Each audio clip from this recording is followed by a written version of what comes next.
हमारे हिंदुस्तान के जो डेमोक्रेटिक इंडिया है, आजाद भारत है, इसके जो इतिहास है वो किसी एक फॉर्मूले में नहीं आ सकता, क्योंकि उसमें इतनी धाराएं थी, इतनी सारी चीजें थी। इसलिए मैं पढ़ता रहता हूँ। मेरी जिज्ञासा इसलिए रहती है कि वो क्या धारा कह रही थी, दूसरी धारा क्या। और जैसा ये कह रहे हैं कि हर आदमी अपनी धारा की बात कहेगा तो अपनी बात करेगा।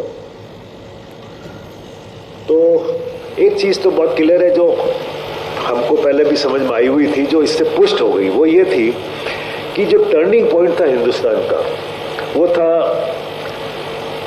जब कांग्रेस की जो सरकार थी, उन्होंने एन मास इस्तीफा दे दिया 1939 में, और मुस्लिम लीग के लिए उन्होंने एक रास्ता खुला छोड़ दिया, क्योंकि बाकी सारे तो जेलों में थे। और मेन कौन था? मुस्लिम भी बाहर थे, और ब्रिटिश उनके साथ खेल जो किया। तो ये टर्निंग पॉइंट हिंदुस्तान का रहा, और ये चीजें अब तो नहीं बदली जा सकती। झुंड कामधेनुओं के प्लास्टिक के रासायनिक जंगलों में आकस्मिक मौत की जुगारी कर रहे थे। रेलगाड़ियां अब प्राथमिक कक्षाओं की पोथियों में बची है, नए ही ब्याती है अब हरी पीली पंखें नौनिहालों की सुनहरे जिल्द वाली किताबों में।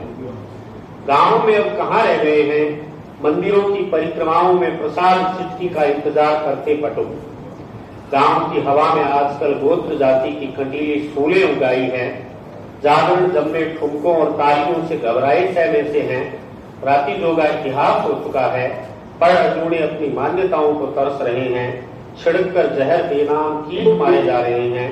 जमीनें उतर चुकी है। लोकगीत डीजे के हिंसक प्रहारों से लहूलुहान पड़े करा रहे हैं।